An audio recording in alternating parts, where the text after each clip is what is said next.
Hola, chicas. Welcome to Encuentras Your Voice podcast, where Latina voices are amplified by sharing their powerful journeys from ancestry to authenticity, giving voice to generations past, often silenced or erased, while showcasing the aha moment of our guests when they embraced their authenticity and soared into success. I'm your host, Consuelo Crosby, here with you every Wednesday at a new time in this season 8. Given our expanding global audience, con gusto, we are dropping new episodes just after midnight on Wednesdays. So no matter where you are in the world, we are together, leaning into the valuable stories that resonate with you, adding a place of belonging, and sharing resources that may help make life just that much easier. Plus, meet your next best amiga after hearing their story every week. Here we are in Easter week, feeling gratitude from last week's episode with Miriam Diaz-Gilbert in learning how to overcome struggles and discover new life after the finish. If you haven't heard it yet, you'll want to put that up next because nothing speaks to our current day than this. And what better way to transition to today as we dive into a topic that often brings us so many emotions that we take deeply personal. And yet, it's not about us and our wrongdoing. Instead, it's how the system has framed ourselves for failure. Have you ever felt anger or fear regarding your financial situation? Has it brought on guilt or shame for the position you find yourself in? These are the types of emotions that we talk about today with an expert on creating your financial freedom that doesn't involve working side gigs or hustling more. Alejandra Rojas comes to us today in full transparency to create a safe place to talk about the traumatizing experiences that money may have played in our lives.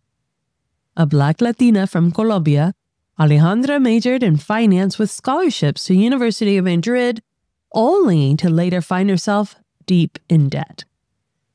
Frustrated with her situation being a financial professional and in debt, Alejandra gave herself grace to truly understand why her financial education left her unprepared for her reality. It did not take into account one exceptionally important thing: herself, her life story, and her identity. Since this month is all about rebirth and renewal, what better way to change your current day than with Alejandra, who provides a unique blend of financial expertise and trauma-informed coaching, empowering women of color to break free from limiting beliefs and create financial abundance. She delves into the emotional and psychological roots of money problems, helping women heal from past experiences and develop a healthier, empowered relationship with their finances. Alejandra is an entrepreneur, columnist for Forbes, and founder of Brown Way to Money, a financial mentoring platform that helps women overcome financial trauma and improve their relationship with money. And she's also the host of her own podcast, Brown Way to Money. Plus, we bring 4 generations forward in Alejandra's family as she shares the inspiring, creative vision of the world that her great-grandfather told her every Sunday they were together. Sit back and get ready to unload that heavy emotional burden of any financial trauma you may be holding and revel in the joy of financial freedom with your next best amiga. Welcome to Encuentras Your Voice podcast, Alejandra. It's so great to finally have you on. We've been arranging this when I was adjacent to you, closer to you when I was in Spain. So glad to have you here today. Thank you for joining us. Thank you so much for having me. I'm looking forward for this conversation. Yes, you have a great, unique journey, and I'm really excited to get into it. And you have a lot of value to offer our listeners. So as we always do, we like to honor our ancestry and have a living archive of our diaspora. So if you'd like to share your family story, we'd love to hear it. Absolutely. I'm originally from Colombia. My parents are from Colombia, although my dad was born in Panama. I am a Black Latina. My mom is a beautiful Ebano queen from the Pacific Coast. My dad is also from the Pacific Coast, but he is a white guy from the Pacific Coast. And yeah, most of my family come from that side in Colombia, but we also have a lot of heritage, Italian heritage. My great grandpa was descendant of Italians that arrived to Colombia. And yeah, I've been mixed with all of the cultures, not just growing up, but also because I left home when I was 19 years old to study in Spain, in Madrid. And that has connected me with my heritage back. So my grandpa, I am very fortunate that my great grandma is still alive. So that connects. Wow. It's a whole network of information that I didn't realize that the grandparents of my great grandma were coming from other parts of Latin America, from Ecuador, and their arrival was from Europe as well. Simply put, I'm a Black Latina, Black girl from Colombia. Widely put, it comes from everywhere, really. Wow, you embody the diaspora. Let's be that. That is I that. think so. What a story. And oh my goodness, what a grace to have your heritage living with you to share these stories. Yeah. Okay, you have a lot of writing to do. But here's the thing. Yeah. My great grandpa, and I have written about this, there is a story coming up on Business Insider. It was very dear to me with my great grandpa because my great grandpa was the one who infused the traveling part. He never traveled outside of Latin America, outside of Colombia and Ecuador, but he will describe places as if he was there. So I got this urge to travel and see the world because of him. And then I realized that it was his parents who taught him to be that way as well. So there is a lot of things that I want to write, but I want to honor that creativity and imagination that it's giving me a huge writing block because I'm like, this is not how my grandpa would tell this story. This is my way of saying it. So I'm telling my grandma, which I call Mamita, I'm telling my mamita, can we just please sit down and you tell me all of this? I record it and I promise I'm going to do something with this. Yes, absolutely. You have to do that as soon as possible. Wow. Yeah. Oh, I'd love to hear those stories. Okay, we just expanded on your unique journey thousandfold. This is amazing. And I love it. And see, this is why we ask the question. This is why we want to bring all of that into the current day. It's such a beautiful heritage that didn't have a voice. It was in writing and you had to be there if it had the voice. We're trying to recapture as much of it as we can so we keep our narrative true to us. No one can take it away. Oh my goodness. So you say you left home at 19, very adventurous. Seems like it's in your DNA, the creativity, the adventure, the exploration. What urged you to leave? Where did you go? So I went to Spain. The thing that really got me was my grandpa talking about these stories. And he and I had a promise. My great grandpa had 12 kids. And each of those 12 kids had at least 2 kids on their own, right? So we are a big family. But from all of the grandchildren, I was the only one who he will come every Sunday that we would go visit. And he will make me promise, like, when you turn 18, you're going to travel with me. We are going to travel the world. And every single Sunday. So that got like on my head. I'm like, oh, I am going to see the world. What is the world? Like, is there a world besides this? Right. And my mom is also a person that is very eager to learn about other cultures. So I think that was my spark to start traveling. But I didn't have the means, the financial resources to do it, like just to an European way of just going to a year of sabbatical and traveling around the world.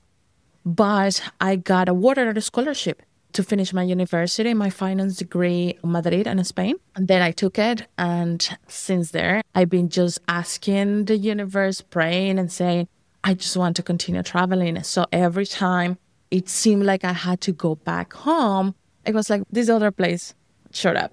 This other place you have. And yeah, there has been now, a decade, 10 to 11 years like that. Your universe is listening. It's And always your universe listening. is, oh, girl, we have a plan for you. Don't worry. Exactly. Exactly. I truly believe every time I say something, whether I think it out loud in my own head or I say it out loud, it's going to happen. So I'm very intentional with my trips, with my travel, with what I want to be, because it has shown me I have 10 years of evidence. That is how it goes. So I'm like, okay, yeah, I want to continue traveling. Oh, what a beautiful inspiration he is. You were studying finance? This is not typical. This is not typical, period. Not typical for women, not typical for Latinas, not typical. You are an adventurer. Why finance? I think it is because I grew up, both of my parents are accountants. So I grew up with finance, accounting, bookkeeping being the normal field, to be honest. But I wasn't going to go to the taxes route like my parents do. Every time I saw my parents going into reading of all of the laws, all of the updates, all of the blah, blah, like every single quarter, it was something different. I decided that is not what I want to do. But I do love the way that people understands and interacts with money, because I remember I will sit down sneaking into their conversations with clients, and the way that the client talked back to them, for some reason, it caught me. It's like the client was paying attention because it wasn't money. But then when I started studying finances, I realized that the reason why I went into it is because I really love to understand human behavior through their relationship with money and through numbers. I'm devoted to learn about your beliefs, learn about your vision, learn about how you explain things through how you talk about money and how you interact to it. Oh, interesting. So it was something that you developed as you learned more about finance and you realized that people were coming with different stories of their own, of how they view money and how they deal with money, which really goes to the cultura a lot. We've had many young women launching books about that relationship. So you were spot on. The relationship's very interesting. And often we don't realize we even have one. I didn't realize I had one. And I went all the way to university to do that. And I had my first corporate job and I was making a lot of money. And I went into burned out because I didn't know I had a relationship with money. It was interesting to me to understand how people interacted with money, like their behavior, but I didn't consciously knew that was really what attracted me. And when you go to university for finances, they teach you financial literacy. They educate you to learn about a system, to learn about the financial services, to learn about the ins and outs of the product and the economy and this whole structure, right? But they never put your emotional side. And this is the whole basis of my whole business. Money has a 3-point view from my perspective. It is emotional, it's mental, and it's strategic. So most of what you're getting from university is the strategy, is the understanding, it is how you contribute to the system, right? But if they leave out the mental and the emotional side of money, so that I had to discover on my own. And it was like trying to understand and putting these pieces together, because my logical side, the strategic side, was like, I went to university for this. This is what I love to do and I felt pulled to. But when I wasn't burned out, it created that emotional turmoil of you should have known better. Like I was in a huge amount of debt, but I was a finance professional, right? Like you should have not known better because you went to study for that. Like, how did you arrive to this point? And that was what triggered my whole view of money and my whole business. Understanding that there is a subconscious and something tied to la cultura, to context, to generational trauma that I didn't know about. And that was after, 6, 7 years into my career. Wow. That's just mind blown. Yes, that captures a lot of people's understanding. I think you just allowed all of us to exhale in relief that here you are, a finance expert, going through something very similar that we all have gone through and not knowing why and taking it very personally. I don't know about you, but the struggle is very real and we take it so personally. What have I done? Right. What am I doing wrong? And now we can all just exhale that, oh, there's more. There's more to it that you took the time to find out and understand yourself. Yeah. And let me tell you that I'm still finding out pieces of the puzzle. Through my writing. Now that I'm writing for Forbes, in my column, I have really made my mission to understand those researches, that data that has not been shared enough. And just last week for Women's International Women's Day, I released an article about what is next for women building wealth. And on that article, I talked about how financial trauma, part of the financial education that we get or that is widely available, has left out the financial trauma perspective or the context perspective because it was built in a system to continue supporting those who were empowered back then. If you understand that it's easier for the education that you're getting to isolate you and make you think that is your problem. If you don't know how to interact with the system, it's your problem. But I am not going to tell you the roots of the system because then you realize that it's not your problem. It's a whole thing. So I just love that. It's fascinating every time that you go beyond of just the emotional side of money. Once you can pass that financial trauma, how it opens up your mind to understand, wait a minute, if I know that it is not my fault, if not, I know that there is nothing to be ashamed of, can I find the reasons why I ended up on this place? Yes. Oh, I think that's the trigger right there. Is they have the gatekeeping mentality. And we don't want you to have access to this. So you speak of strategy, emotion, and mental. Yeah. So that sounds like we cover the emotional. The mental part, is that more after you have a better understanding, moving into the idea that, oh, I can do this. This is in my power. So here's how I see the three parts. It's really like a triangle that works together. Because your emotional side, the emotion that triggers how you understood emotionally your relationship to money, shapes the views that you adhere to.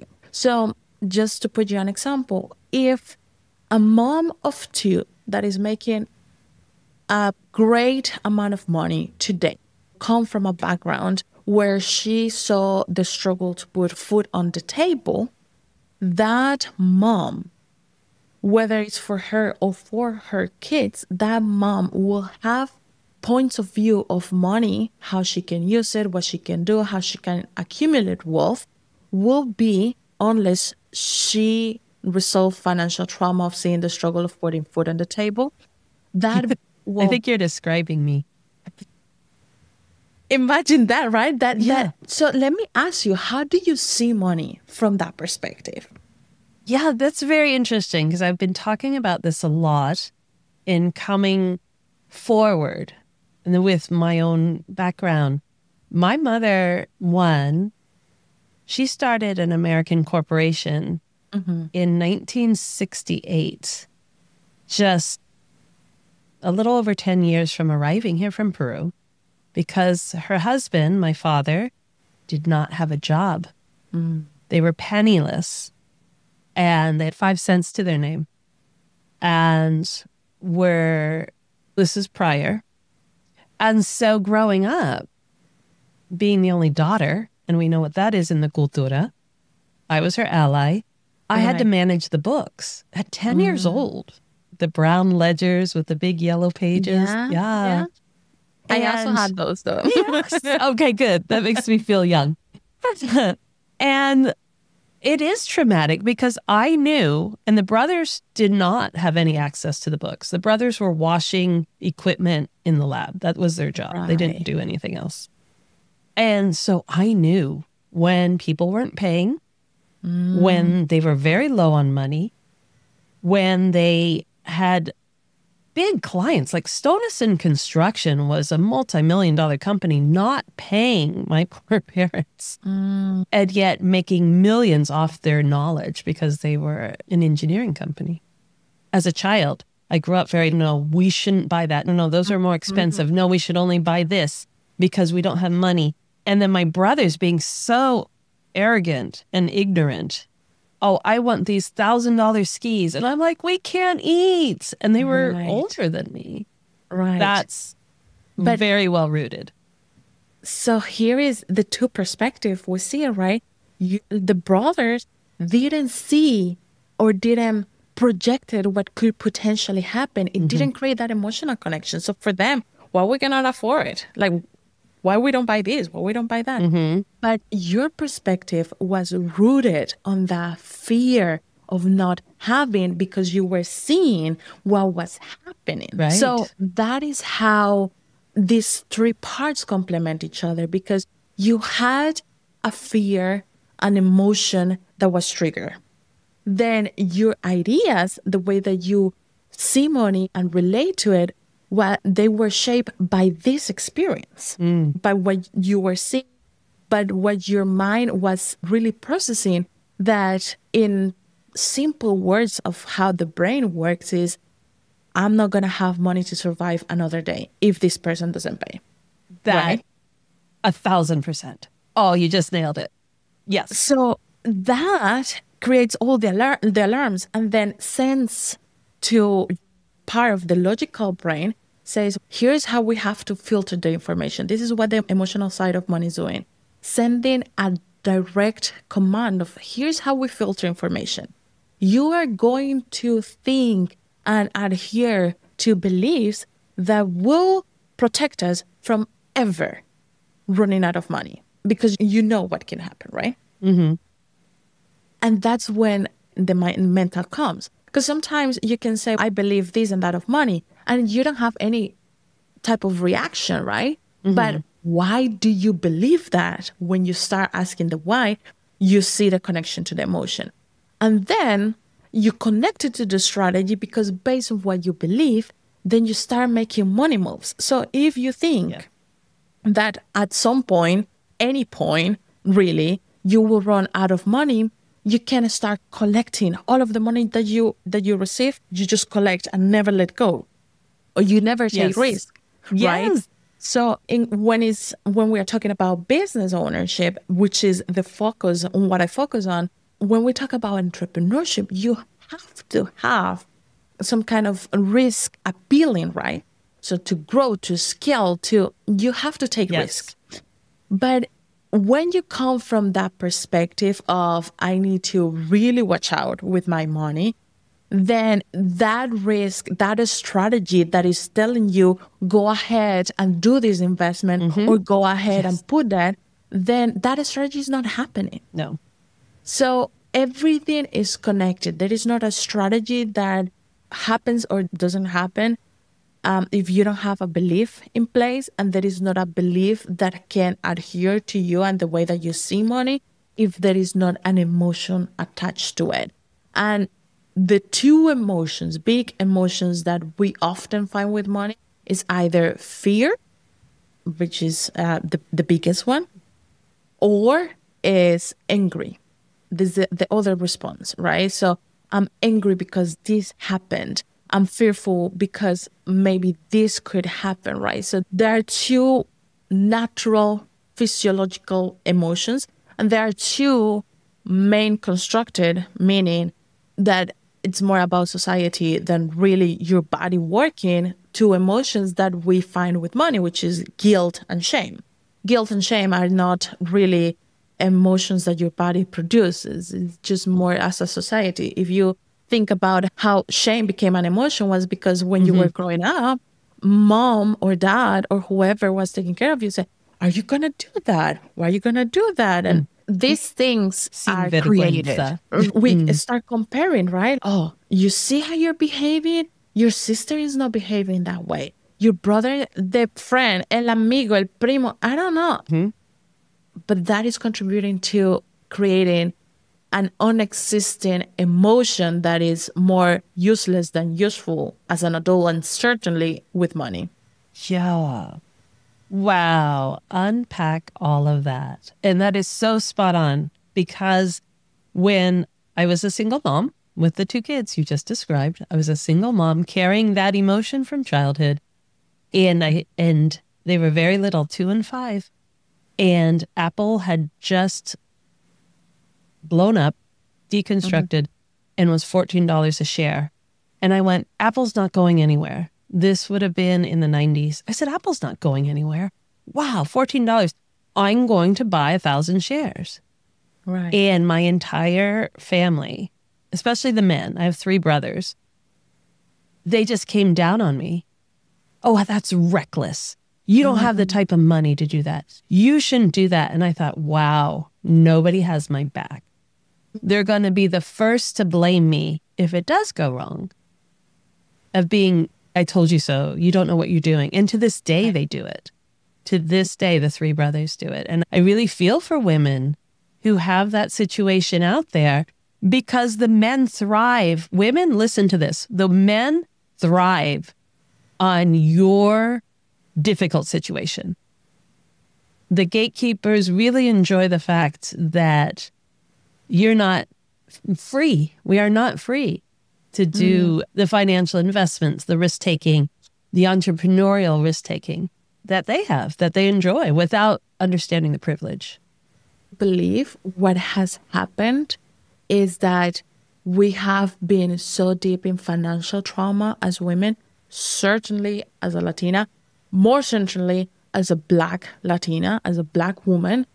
I know that there is a lot of financial trauma to unpack, which has put other people's opinion first, or which has given more weight to how other people think and believe I should be running my show, like my money, my life, my everything. Right. That has been a big trauma response. And I think as women, what it is useful for us to do is to close our cocoon and really understand the power that we have. Let's break it down. We have purchasing power.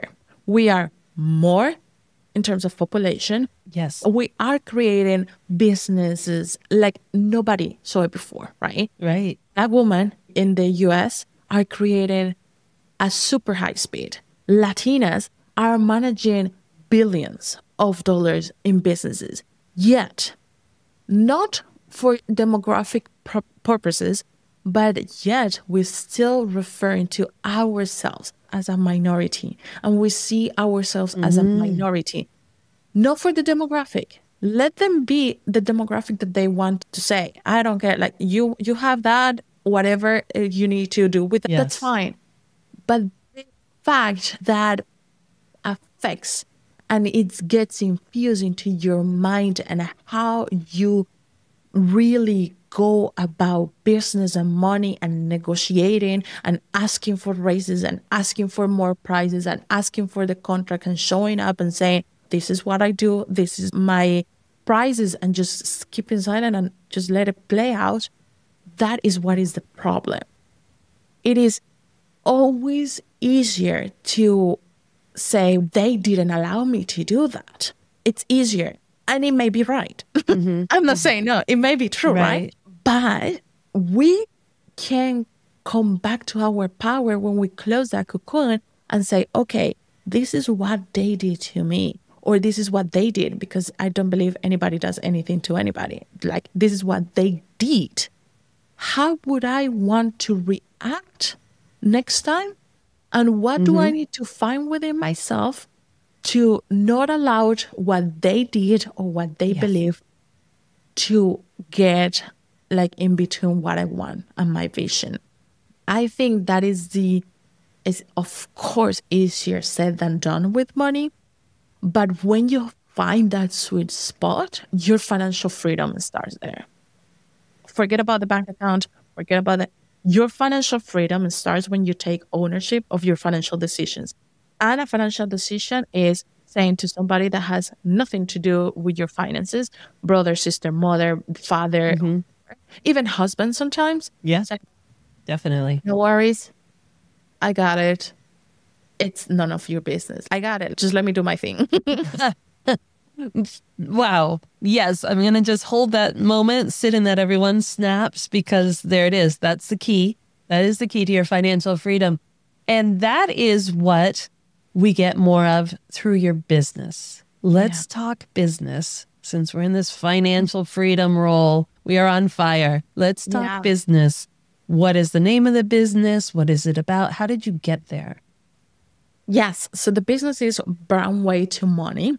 And how we got here was an evolution of one business that I started as a mindset perspective, all of the changes in mindset that truly I was doing. So Brown Way to Money is my point of view, where we just talked about on money being a 3-point perspective. And we aim for financial independence for women of color in business. The problem that I saw with all of my years of career and helping entrepreneurs was that they were too fixated on the number and then being financially stuck on the mental and emotional part, or they were not aspiring to be financially independent. Like, they wanted a business, but their business became their 9 to 5 with the same struggles, the same worries, the same anxiety. So I wanted something different, because I truly believe that there are only good things happening. And this is where I have to share and everything. Only good things happen when women of color have more money. We need and we want, and it is a default of the system that we need more money. We want more money. I don't want to say we deserve, but yes, we deserve more money. And the reason I don't want to say deserve is because deservingness is another way that the system has kept us away from money. But I'm not going to go to that tangent. We can go later on. But that could be a rabbit hole. Yes. I was just remembering having this conversation yesterday. I'm like, let me just don't go there. But yes, so Brown Way to Money just was born out of, we need a different way to money. The traditional financial education doesn't count for the context. It leaves out our stories. What you just started with. What is your heritage? My great grandpa just finished high school, and on his town where he was coming from, the widely available exchange, like the currency, was exchange. Was, you have this and I have that. Can we trade? Money wasn't widely available because they didn't need it. I love that. This is people that comes from the farms, right? So what would you do with $100,000 when what you need is a cow, right? It just didn't make sense. So if I come from that perspective, which many people in Latin America and even first generations in the US will come, their family, the close family that they know will come from that. How can you leave that out from the financial education? You're just erasing who I am. And you're telling me, hey, you're doing it wrong. Look at that way. It just couldn't. Oh, right. I love that. I see that now. So it felt wrong. It felt like I was contributing to a narrative that didn't represent me or my people. So I had to make a new way. And that was the Brown Way to Money. And in the Brown Way to Money, what we stand for is to teach financial education, and specifically in the business context, where I touch on those three parts. Brown stands for big vision, owning your voice, having a plan, like asking the W questions, who, what, when, because it's super important. But then normalizing being there, having financial independence, being successful, because we don't have that as a norm in our culture. We have to normalize being rewarded for what we do, because for hundreds and hundreds of years, centuries, we have been punished for picking up, right? So it's okay. We need to normalize this thing. So the framework and all of the courses that we have, the writing that I do, the speakings and the consultancies that I do are revolving around that framework. I am not going to only give you a budget. I am going to understand where you're coming from and teach you and letting you in understanding why that budget is the way that it is and how you can make it work for you, or you don't, and you find another tool that may work for you. I absolutely love that. We're creating our own system. We probably always have. And like you say, that narrative is not told. And so there's so much power to embrace and give honor to the ancestry that already had it in place to have a really beautiful life without coming under the shame of, like you say, of what the system is trying to place over us. And I think it all comes down to understanding that the system will change if you change first. If you zoom out and think, this is not working, this is not serving me, how can I make it work for me? What are my beliefs, values, and how do I thrive so that then I can change it? And I think that's what is a huge part for me to normalize having financial success with a business, is because first, we were not taught to have businesses. Majority of the businesses in our culture and in la cultura comes from a necessity, from a financial necessity, or because you got laid off of your job, or because something happened. We don't have many cases where your business started just because it was a career path, right? So that needs to be normalized. If you want to break the glass ceiling that we encounter as women in general, entrepreneurship is the path to go. And it should be a normal thing for people to understand. And second, to create profitable businesses and to create financially successful women of color.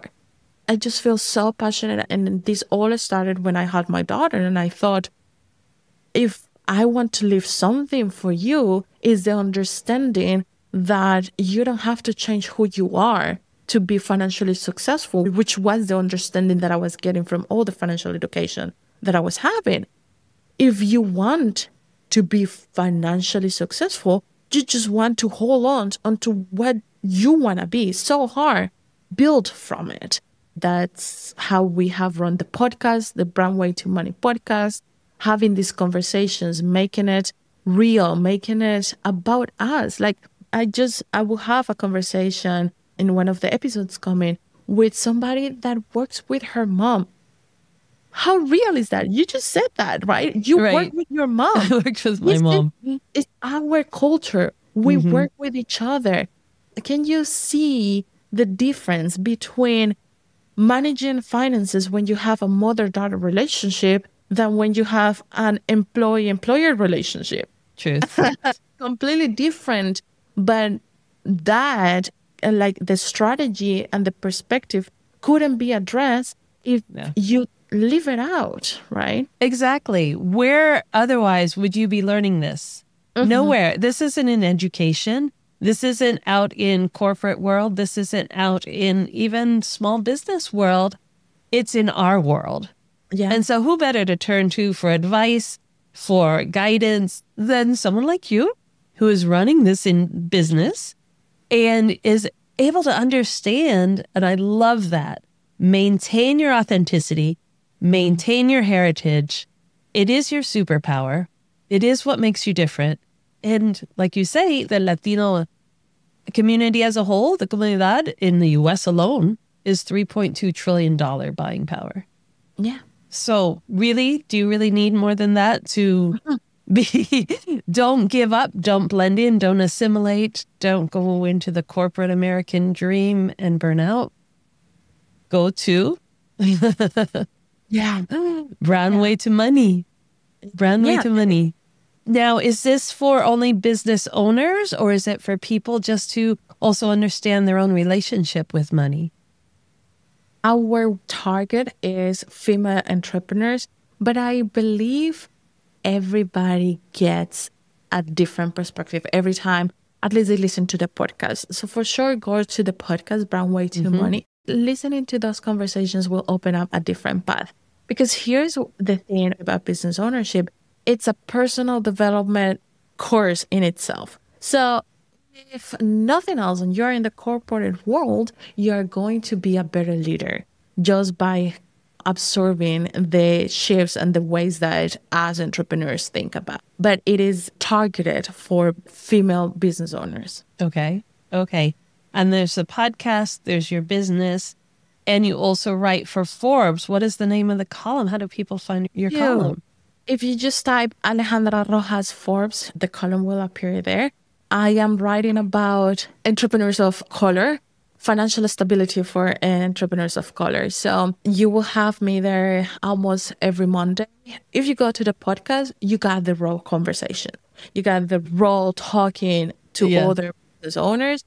And then we have the courses and we have the newsletter as well. So there is a wealth of content that you can consume.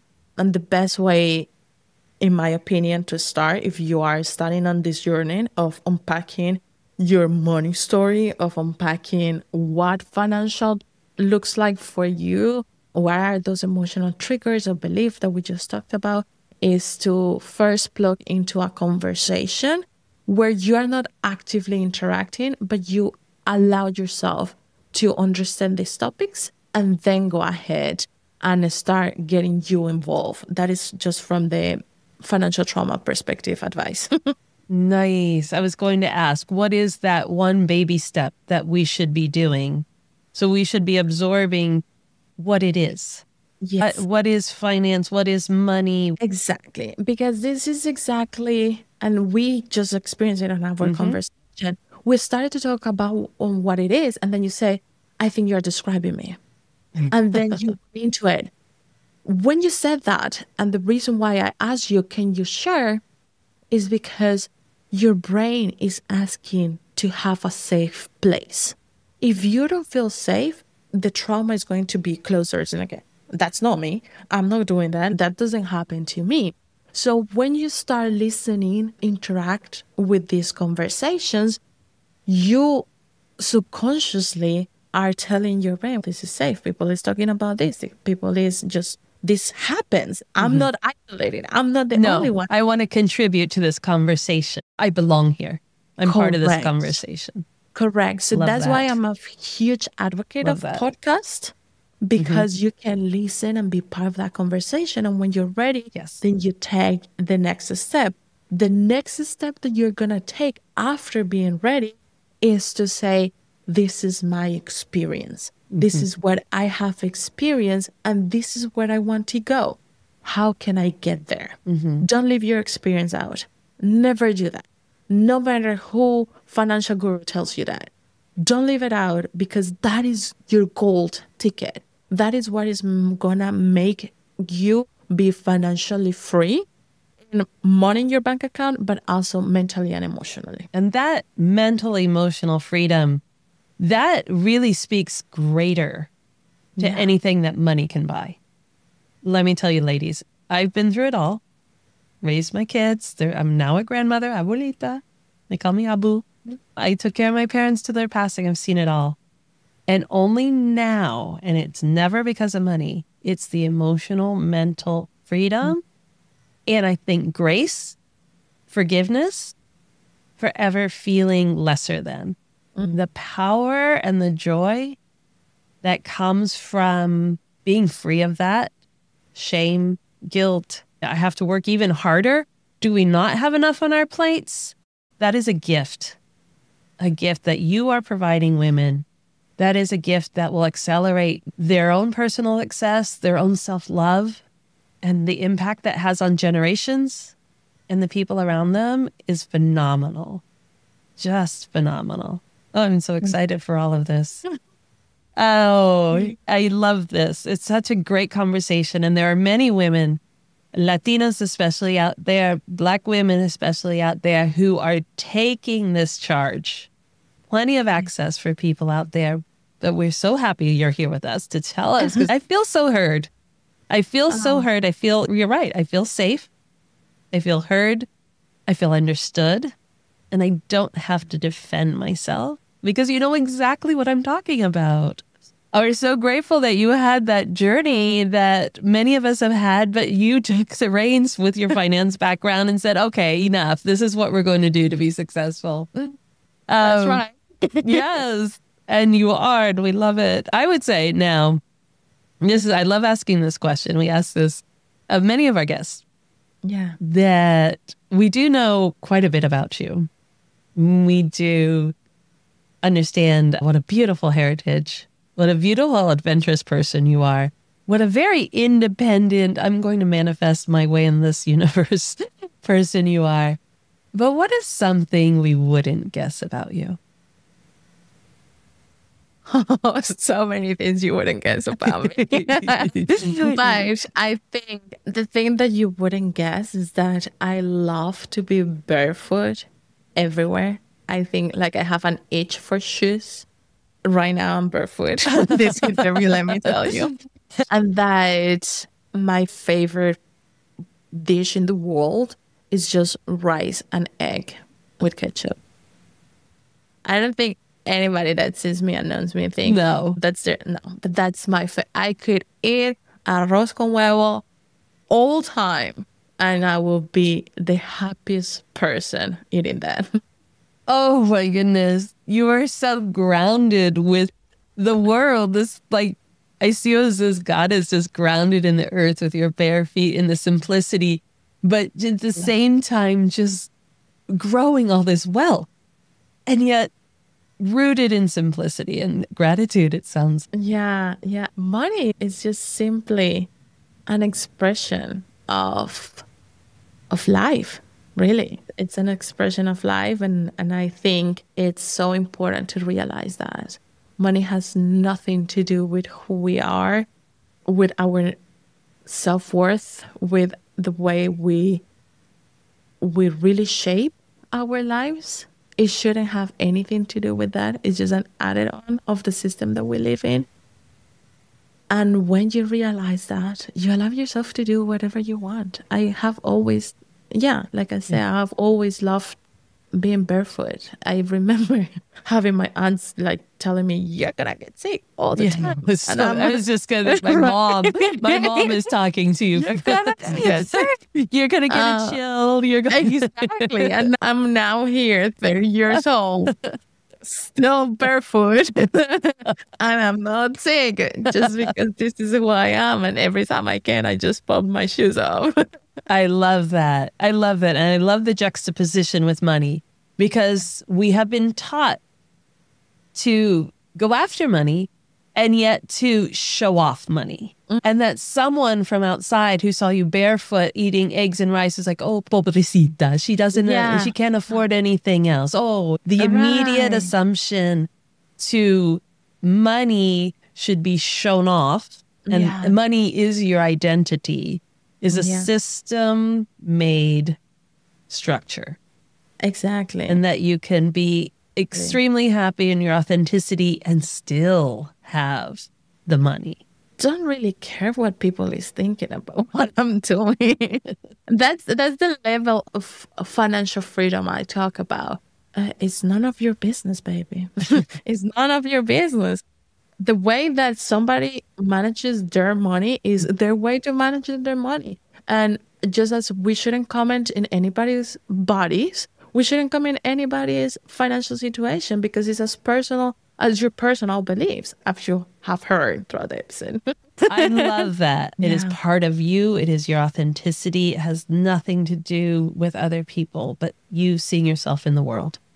This is such an inspiring episode. Alejandra, we love having you on here. We're so appreciative of everything you've done, your journey, your resilience to keep moving through and sharing it with us, to the point of your own podcast, your column, your business. Reach out to Broadway to Money. Alejandra Rojas definitely makes you feel safe and welcome. I will go barefoot with you anywhere, but perhaps the warm beach. Let's go to the warm beach in the Mediterranean. I am a barefoot person too, though. I hear you. Thank you so much for joining us today. We love you. Thank you. Alejandra Rojas, founder of Brown Way to Money, financial mentoring platform and podcast, where you will discover a plethora of content to guide you to your new financial freedom. She is absolutely amazing, so be sure to check out the show notes for the links to her website and podcast, as well as her LinkedIn profile, because she would love to learn more about the financial experiences that we all find ourselves in. Now get ready for next week's episode and more ways to approach rebirth and renewal when you've come to an end of your career. Not from burnout or lack of options to continue moving successfully up the ladder, but rather from realizing you have a treasure trove of talent yet to be used. Michelle Cejas is a Latina leader and a trauma-informed certified coach on a mission to honor the generations before her and to liberate the generations to come. After a brilliant career in education, Michelle felt compelled to earn her doctorate from UC Davis, focusing on solutions to the systemic devaluation of Latino students. She studied the impacts of leadership on our mental, emotional, and physical well-being, learning the science of the nervous system, somatics, and ancestral practices that collectively can bring calm and clarity to leadership. Isn't that exactly what we may need on any given day right now? All this talent and expertise is what Michelle brings to her coaching practice, and gracefully to our episode next week. So get ready to renew yourself by learning from deep ancestral practices of the cultura and create a clear vision for sustainable life. Enjoy. Step into your truth. Ciao.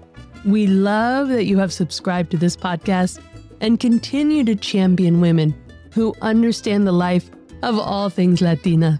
Be sure to follow and subscribe to the Encuentras Your Voice podcast so you don't miss a single episode.